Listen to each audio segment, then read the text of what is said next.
Chapter 2. The Lies I Believed About Love. The hallway felt longer than usual. My steps were slow, not because I was tired, but because I could feel the weight of what had just happened in the bathroom clinging to me like a second skin. My shadow had followed me out, and I knew it. Not in a creepy, haunted way, but in that undeniable sense that something you've uncovered isn't going to politely wait for you to deal with it later. I reached the end of the hall, my hand brushing against the wall as I turned into the living room.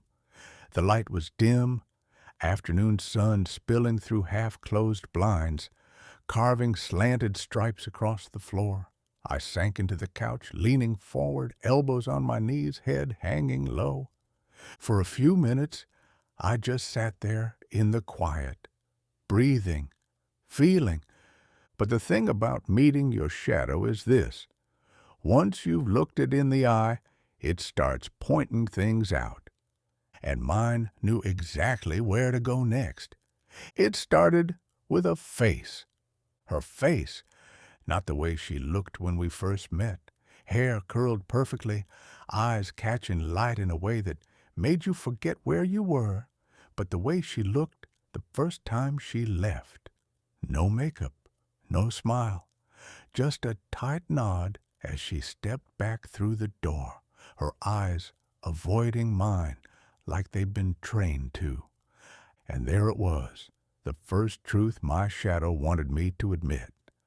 I had chased her, not just once, not just her. I had been chasing people who left me for as long as I could remember. I'd called it love, but it wasn't love. I chased people who abandoned me because I thought that was love. The sentence formed in my mind like a confession, not to anyone else, just to myself. I didn't grow up learning love. I grew up surviving silence.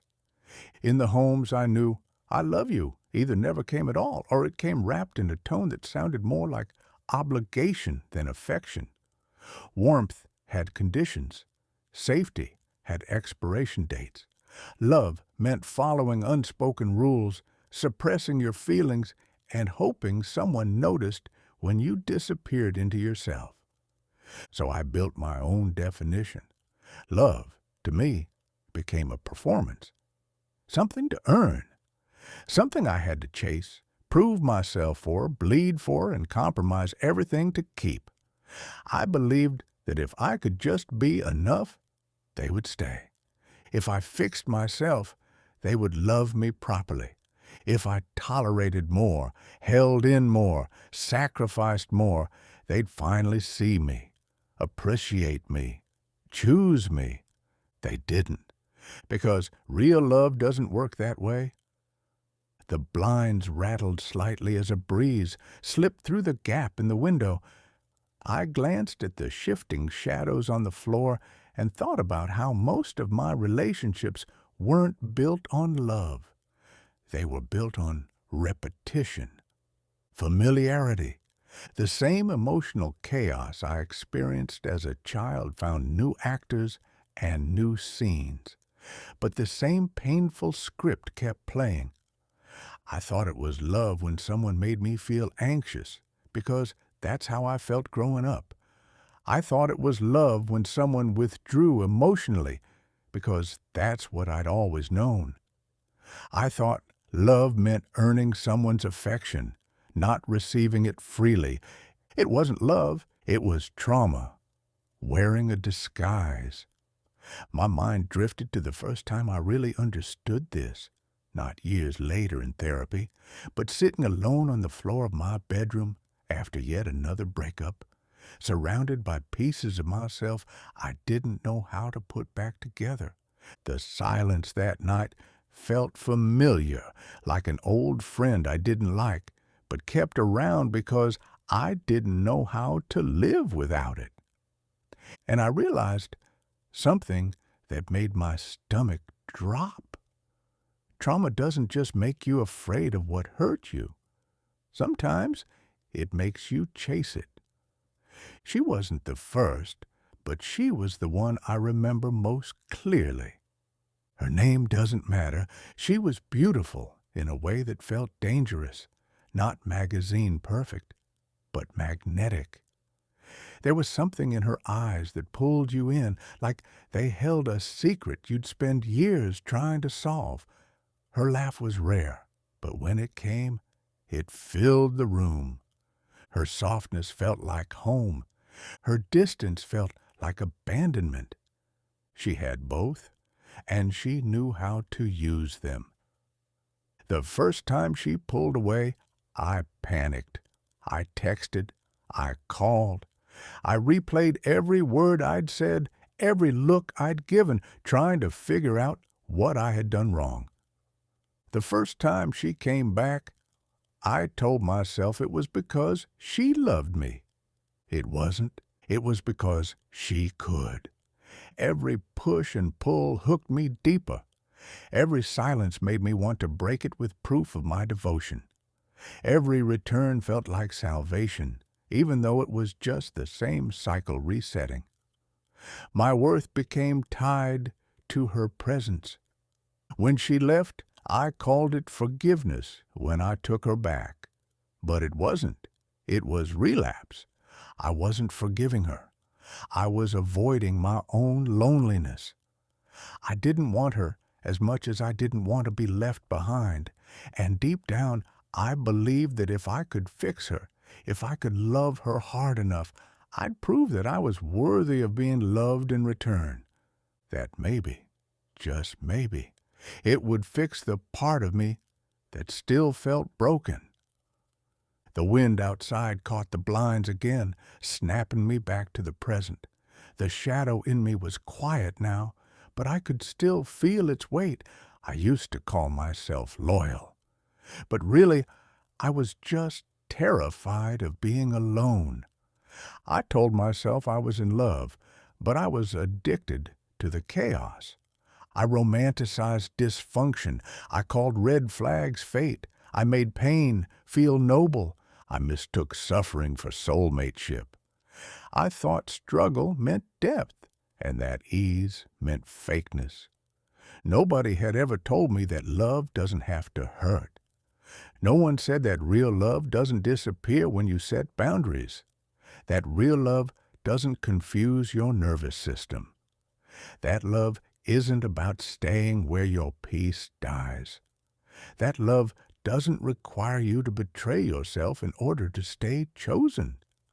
I shifted back against the couch cushions and let my head fall into my hands. I could feel it, the beginning of something unraveling. The lies I believed about love weren't just ideas. They were the blueprint I'd been building my life on, and now the blueprint was starting to look like a cage. I stayed in cycles, over and over. Each time I told myself it was different. But really, it was the same story with different names. Because I hadn't changed the belief system inside me. The one that whispered, love must be earned through pain.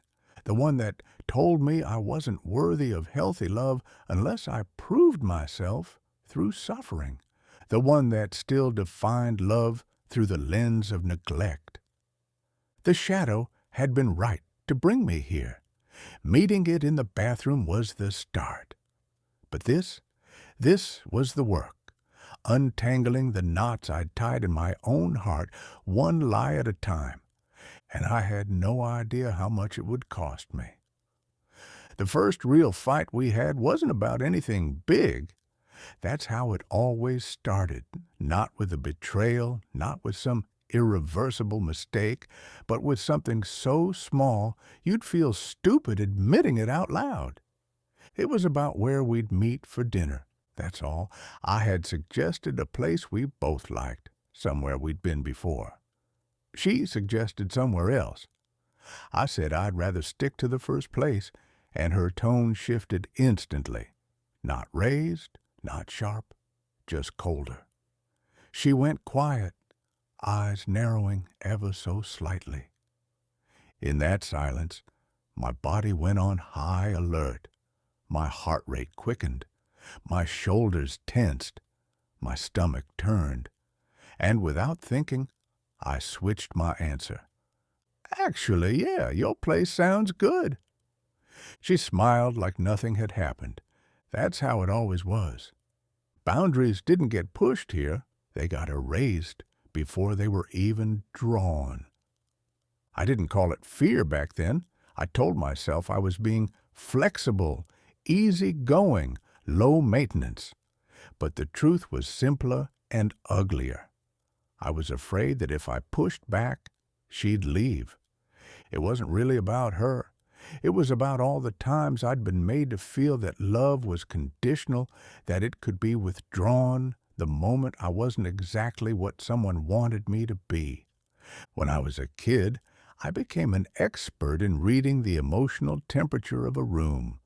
Was my mom in a good mood or bad? Was my uncle sober or drunk?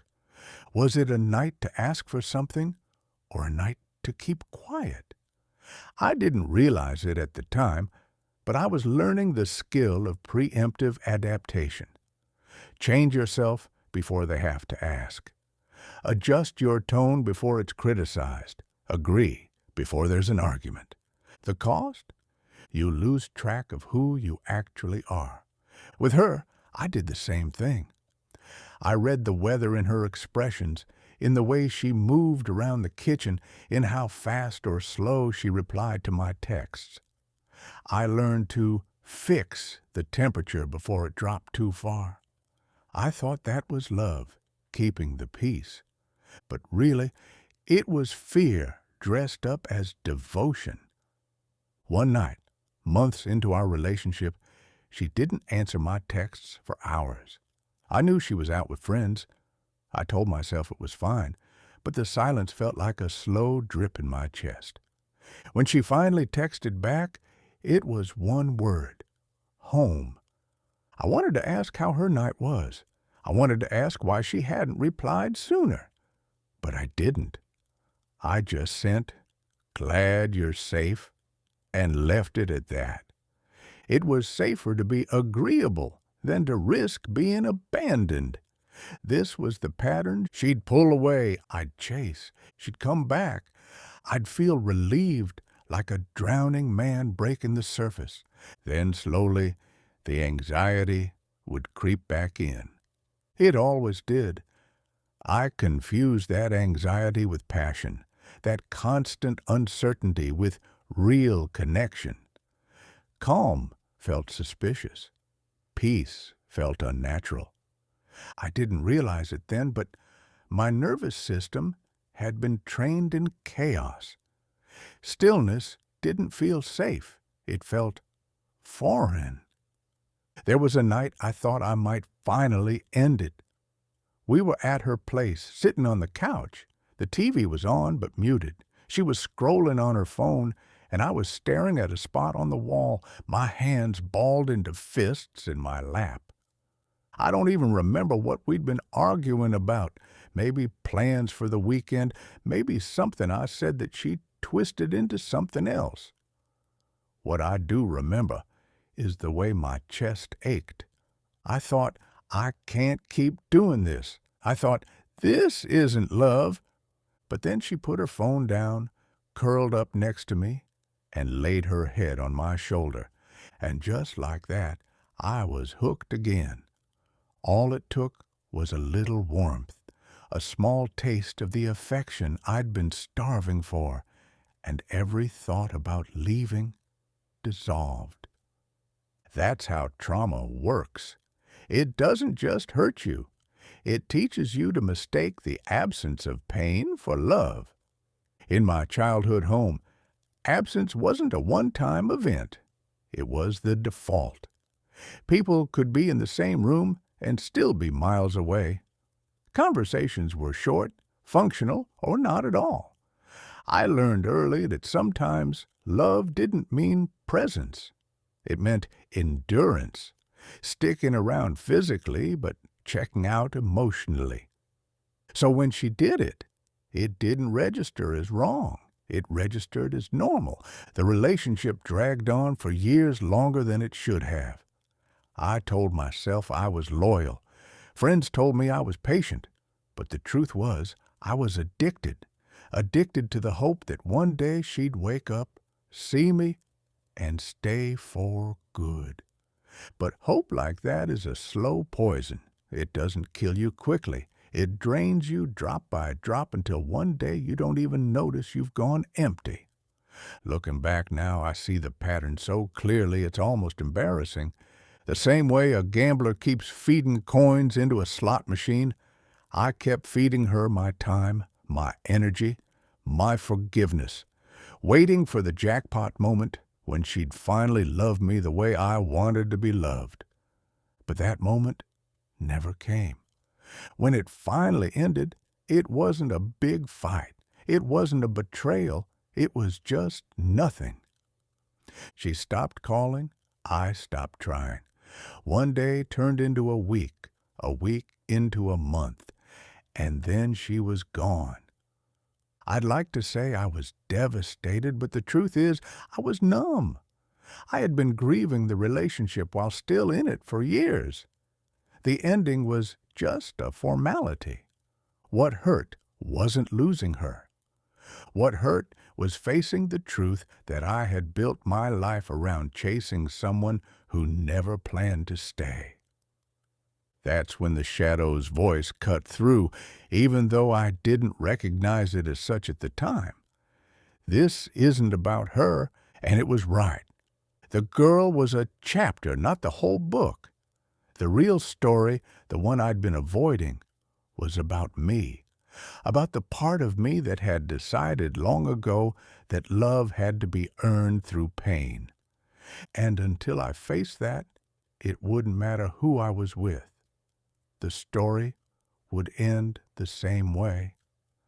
I leaned back into the couch, staring at the ceiling, feeling the weight of that realization. Somewhere deep inside, a question was forming. A question I'd been too scared to ask until now. The question came slowly, like it had been making its way toward me for years. It wasn't loud. It wasn't urgent. But it was insistent, like the steady drip of a faucet in a quiet room.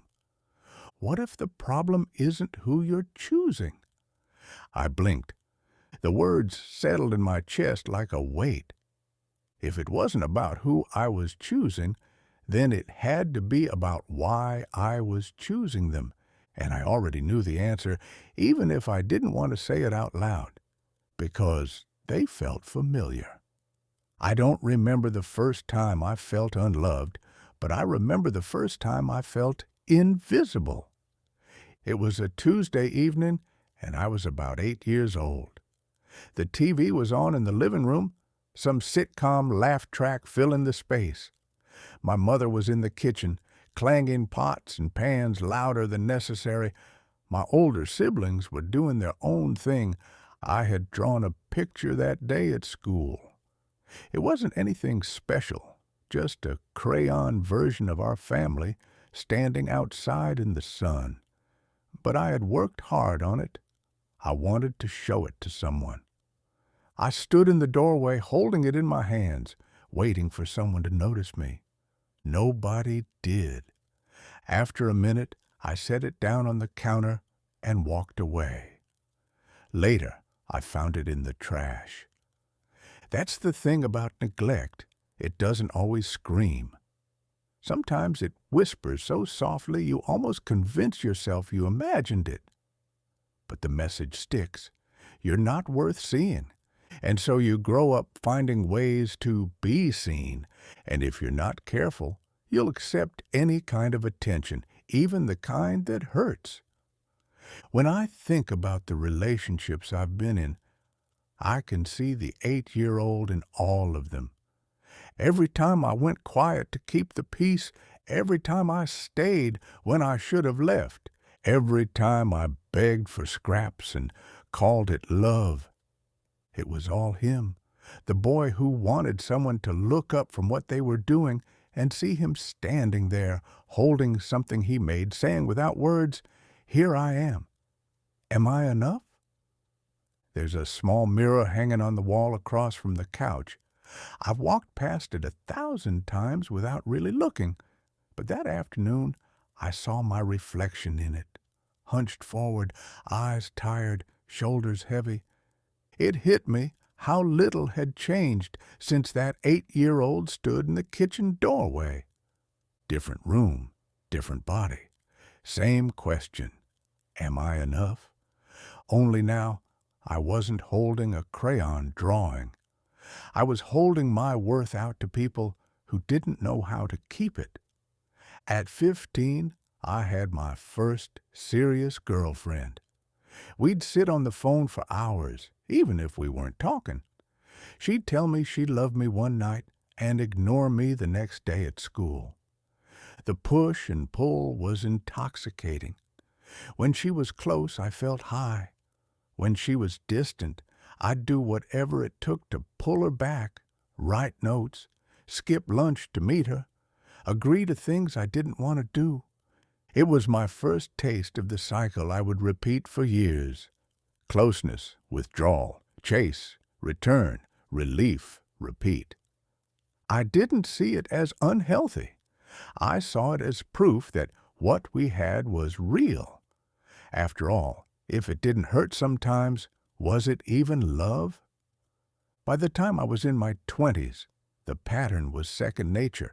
I could read the signs without even thinking. A shorter text, a missed call, a change in tone, and my body would respond automatically. My pulse would quicken, my chest would tighten, and I'd start strategizing how to win them back. It wasn't strategy, it was survival. Somewhere along the way, I internalized the most dangerous lie of all. If they leave, it's because I'm not enough. I carried that lie into every connection I made. And the irony is, it made me hold tighter to the people most likely to leave. Healthy love confused me. It felt too still, too steady. My nervous system mistook calm for boredom and chaos for passion. So I kept choosing chaos, and chaos kept choosing me. Sitting there on the couch that day, I realized something that stopped me cold. Every person I had ever chased was a mirror, not showing me who they were, showing me what I believed about myself. And I didn't like what I saw. There was a moment years ago when a friend, one of the rare healthy ones, asked me why I stayed with someone who treated me the way she did. I laughed it off. I said something like, "You wouldn't get it. You've never been in love like this." But I remember the way he looked at me, not with judgment, but with something that almost looked like grief. Like he could see where this was going and knew I wouldn't listen. He was right. I didn't. Now I could hear his question echoing in my head. Why are you staying? Only this time, I knew the answer. Because leaving would mean facing myself. And I didn't want to do that. The shadow wasn't speaking in words now. It didn't need to. It was in the heaviness in my chest, the tightening in my throat, the sting behind my eyes. It was telling me that I couldn't heal my relationship with love without healing my relationship with myself. That meant I had to stop seeing my worth as negotiable. I had to stop shrinking to keep people close. I had to stop calling fear love. It also meant grieving, not just the people who had left, but the version of me who thought losing them was the worst thing that could happen. Because the truth, the worst thing had already happened. I had been losing myself, piece by piece, for years. I stood up from the couch, walked toward the window, and pulled the blinds all the way open. Light flooded the room, harsh at first, then warm. I stood there, feeling it on my face, thinking about how much of my life I had spent in dim rooms waiting for someone else to turn on the light. Maybe it was time I did it myself.